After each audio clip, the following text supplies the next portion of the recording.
آنکھوں میں نمی آ گئی تھی میرے جب وہ دیکھ کے کہ ایک دروازہ ہے، اس پہ لکھا ہوا ہے ناموس رسالت، اور باہر ایک ویل چیئر اور ایک سوٹی پڑی ہوئی ہے اور اس پہ لکھا ہوا ہے چوکیدار. اور ہم لوگ مردہ پرست قوم ہیں، جب تک ایک شخص فوت نہیں ہو جاتا ہم تب تک گاڑی کے پیچھے اس کی تصویر نہیں لگاتے، اور ہم تماش بین قوم ہیں.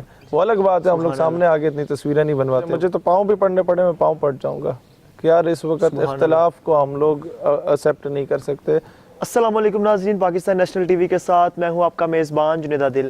ناظرین، آج میرے ساتھ ایک بہت بڑے مذہبی اور سماجی شخصیت شہیر سیالوی صاحب موجود ہیں، جو ایک سچے عاشق رسول ہیں. آئیے ان سے بات کرتے ہیں. علامہ خادم حسین رضوی جو کہ ایک خود بہت بڑے عاشق رسول گزرے ہیں. آئیے ان کے متعلق ان سے بات کرتے ہیں. السلام علیکم. وعلیکم السلام ورحمۃ اللہ. زمانہ بڑے شوق سے سن رہا تھا، ہم ہی سو گئے داستاں کہتے کہتے. میں سمجھتا ہوں ان کی قبر پہ لکھوانا چاہیے کہ سو گئے قوم کو جگانے والے. ہم جیسے کئی نوجوان جو کہ یونیورسٹیز سے پڑھ کے آئے ہیں، ہم لوگوں میں وہ تڑپ بیدار کی ہے. اور ہم تو چلو 8-9 سال سے کام کر رہے ہیں، لیکن جو ہم لوگ مین سٹریم میں آئے اور بڑا دھڑلے سے بات کرنا شروع ہوئے تو ہمیں پتہ تھا کہ پیچھے کوئی بابا بیٹھا ہوا ہے. بالکل. میں جب سعد بھائی سے ملنے گیا نا لاہور میں، تو میں نے ہارڈلی 2-3 منٹ کی ملاقات کی اور سیدھا میں قبر شریف پہ گیا، اور یہی بات میں نے کی. میں نے کہا سعد بھائی گل کوئی رہی نہیں ہے کرن والی. میں صرف یہی بات کہہ رہا ہوں کہ یہ آپ یتیم نہیں ہوئے. ہر نظریاتی آدمی جو اس جد و جہد میں اپنا رول پلے کر رہا تو ہر بندہ یتیم ہو گیا. اور اسی کی کہیے، کہتے کوئی شک نہیں ہے اس میں.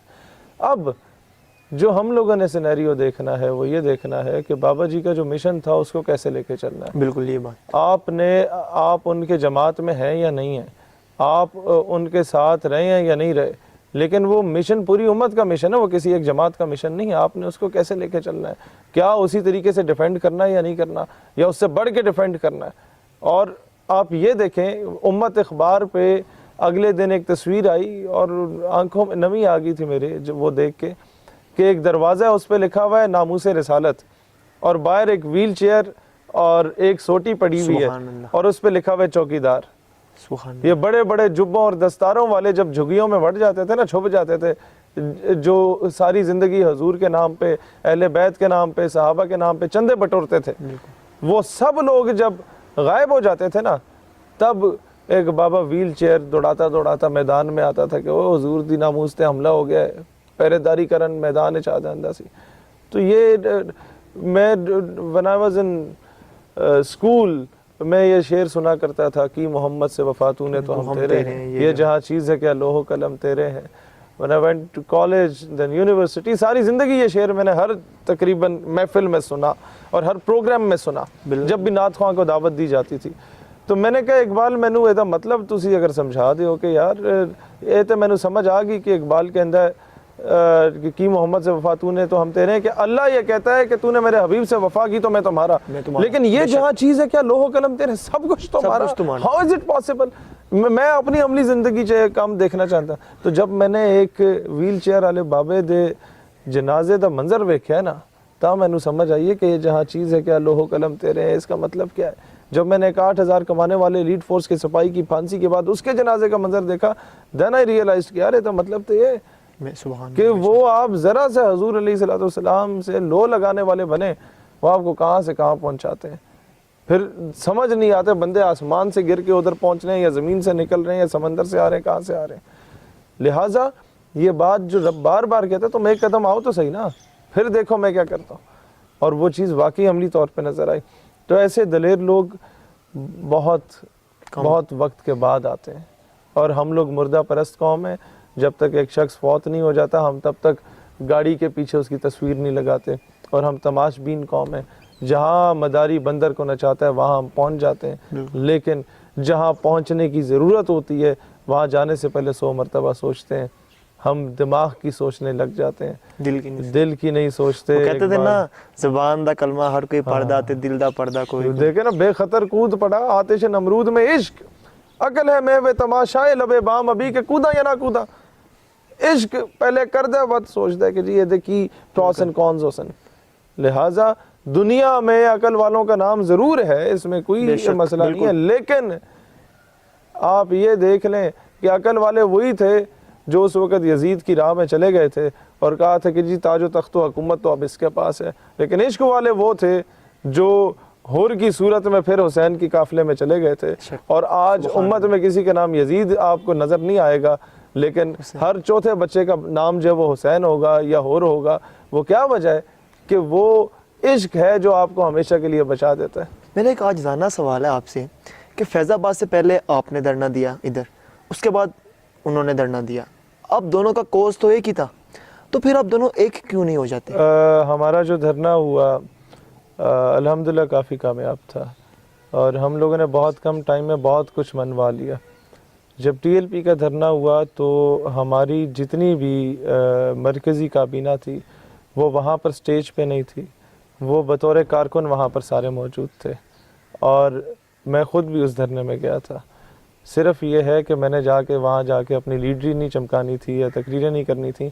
جب بابا جی جیسے بزرگ موجود ہوں تو ہم کارکن کی ہی حیثیت سے اچھے لگتے ہیں. بالکل. تو ہم لوگوں نے ہمیشہ سے نوبل کاز کے لیے، میں تو رضوی صاحب جب جیل سے رہا ہو کے آئے تھے تو میں ان کے پاس گیا، میں نے کہا یہ جو کاز ہے نا اس کے لیے بلاول بھٹو نکلے میں اس کے جوتے پالش کرنے کو تیار ہوں گا. Cause matters a lot, cause matters, personality doesn't matters. لہٰذا ہم تو یہ بھی کہتے ہیں مولانا فضل الرحمان آ جائے ہم اس کے پیچھے، نواز شریف آ جائے ہم اس کے پیچھے، عمران خان آ جائے اس کے پیچھے، جو نبی کا جو غلام ہے ہمارا وہ امام ہے. بے شک. تو جہاں تک یہ بات ہے کہ جی ایک پلیٹ فارم پہ ہیں یا نہیں ہے، پولیٹیکل ایسپیکٹ سے جب الیکشن آئیں گے تو تب ہم فیصلہ کریں گے کہ ہمیں کیا کرنا ہے. فی الحال نظریاتی ایسپیکٹ سے ہم پہلے بھی ایک تھے، اب بھی ایک ہیں، آگے بھی ایک ہوں گے انشاءاللہ تعالیٰ. اور پولیٹیکلی بھی ہم لوگ کوئی اس طرح کا شوشہ نہیں چھوڑیں گے کہ جس وجہ سے ہمارا نظریاتی ورکر اور ٹی ایل پی کا ورکر آپس میں تقسیم ہو. ہم لوگ جو ہے وہ طاغوتی قوتوں کو مل کے انشاءاللہ تعالیٰ جواب دیں گے. اچھا شیر صاحب، آپ کی اتنی بڑی فین فالوئنگ ہے، علامہ صاحب خود تو بڑے دبنگ آدمی تھے، آج ان کے جانے کے بعد ان کے بیٹے کو امیر بنایا گیا، لیکن ابھی وہ نوجوان ہے، ابھی سیکھنے کے عمل میں ہے. تو آپ کو نہیں لگتا کہ آپ کو اب ان کے ساتھ کھڑے ہونا چاہیے تاکہ وہ ایک مضبوط بنے؟ آپ ان کو مشکل وقت آنے دیں، اللہ نہ کرے کہ مشکل وقت آئے. آپ اس وقت دیکھیے گا کوئی ہو نہ ہو میں سب سے پہلے ان کے ساتھ ہوں گا. اور میں اس سے پہلے بھی سعد کو تو میں ذاتی طور پہ جانتا ہوں، وہ آپ اس کی ایج پہ نہ جائیں، وہ محمد بن قاسم بھی 17 سال کی عمر میں آئے تھے. اور جو لوگ کہتے ہیں نا کہ موروثی سیاست ہے، وہ اپنی طرف ٹھیک کہتے ہوں گے، لیکن ٹھیک ہے پیر دا پتر پیر نہیں ہو سکتا ہے، مولوی دا پتر مولوی نہیں ہو سکتا، یا کسی جج دا پتر جج نہیں ہو سکتا، لیکن شیر دا پتر تو شیر ہی ہوتا ہے. لیکن اسی طرح سے سعد کو جہاں تک میں نے دیکھا کسی پولیٹیکل پارٹی میں ایسے نہیں ہوا کہ لیڈر کا بچہ جو ہے وہ جھاڑو بھی دے رہا ہو. کسی پولیٹیکل پارٹی میں ایسا نہیں ہوا کہ لیڈر کا بچہ جو ہے وہ کرسیاں بھی لگا رہا ہو، جھنڈے بھی لگا رہا ہو، وال ٹاکنگ بھی کر رہا ہو. سعد نے وہ سارے کام کیے. ایک اچھا کارکن ہی اچھا لیڈر بن سکتا ہے. وہ آج اس لیے کامیاب ہے، ساری شورا کو جو اس کے بزرگ یا ان کے رضوی صاحب سے زیادہ ایج کے بھی جو لوگ ہیں وہ سعد کے پیچھے کیوں چل رہے ہیں؟ صرف اس وجہ سے کہ وہ ایک اچھا کارکن رہا ہے. تو یہ میں تو ابھی بھی آپ کے وساطت سے بھی کہہ دیتا ہوں کہ جب بھی کوئی مشکل وقت خدا نہ خواستہ اللہ نہ کرے کہ آئے، لیکن ہو تو ہم سب سے پہلے ان کے ساتھ ہیں. اور اس میں تو انہیں کہنے کی ضرورت ہی نہیں ہے کہ جی آپ ساتھ ہیں یا نہیں ہیں. کاز اس طرح کی ہے کہ ہم ہمیشہ سے اس کاز پہ مر مٹنے کو تیار ہوں گے. ہم لوگ سکے بھائیوں سے بڑھ کے ہمارا رشتہ ہے. وہ الگ بات ہے ہم لوگ سامنے آگے اتنی تصویریں نہیں بنواتے، وہ والا معاملہ نہیں ہے. اچھا شیر صاحب، پیر افضل قادری نے کچھ بیانات دیے ان کے بیٹے کے متعلق، علامہ خادم کے متعلق بھی کہ میں انہیں سامنے لے کر آیا ہوں منظر عام کے بعد، پھر ان کے بیٹے کے متعلق بہت بری باتیں کی. تو آپ کو کیا لگتا ہے کیا ان کے پیچھے کون ہے جو ان کو اس طرح چلا رہا ہے کہ وہ اس طرح ایک اتنے بڑے عاشق رسول اور پھر ان کے بیٹے کے متعلق اس طرح کے بیانات دیں؟ میں ایک بہت مختصر سی بات کروں. اس وقت ہم اس کیپیسٹی میں نہیں ہے کہ ہم ان چیزوں کو ڈسکس کریں. بالکل. اس وقت میں سب سے اگر مجھے تو پاؤں بھی پڑھنے پڑے میں پاؤں پڑ جاؤں گا کہ یار اس وقت اختلاف کو ہم لوگ ایکسیپٹ نہیں کر سکتے. یہ امت جس نہج پہ آگے کھڑی ہوئی ہے نا، اس وقت اس طرح کی باتوں سے گریز کریں. اس وقت حضور کی ناموس کے لیے ایک پلیٹ فارم پہ اکٹھے ہوں. اگر نہیں ہونا چاہتے تو کم از کم دوسرے کا راستہ نہ روکیں. چیلم پر سعد بھائی نے باقاعدہ طور پر اعلان کر دیا کہ 16 فروری کی ڈیٹ میں آپ کو یاد دلا رہا ہوں کہ 16 فروری آخری تاریخ ہے. حکومت کے پاس 16 فروری تک مہلت ہے، سفیر کو نکالیں. اگر حکومت اپنے فیصلے سے اپنے وعدے سے پھرتی ہے تو پھر عالم اسلام کو آپ کیا ہمارے چینل کے توسط سے کیا پیغام دینا چاہیں گے؟ دیکھیں میں تو ہم لوگوں نے بھی دھرنا دیا، اس کے بعد ہمیں بھی یہی کہا گیا کہ جی اسمبلی میں معاملہ لے کے جایا جائے گا اور اس کے بعد پھر اس پہ بحث ہوگی. اور اسمبلی میں اپوزیشن بھی سنسیئر نہیں تھی نا. ہم روئیں کس کے آگے کہ چلو اپوزیشن گورنمنٹ کو کہتی فورس کرتی کہ چلو آپ اسے نکال دو. وہ قرارداد پیش ہونی نہیں تھی کہ نکالا جائے یا نہ نکالا جائے, صرف مذمت کی قرارداد ہی ہو کہ وہ زبانی جمع خرچ انہوں نے کیا. اور اس سے مجھے اندازہ ہوا کہ اپوزیشن اگلی بار حکومت میں آنے کے لیے انٹرنیشنل کمیونٹی کو امپریس کرنے میں کامیاب ہو گئی ہے کہ جناب ہم ان معاملوں کو چھیڑتے ہی نہیں ہیں, آپ بس ٹوری رکھیں اس سلسلے کو.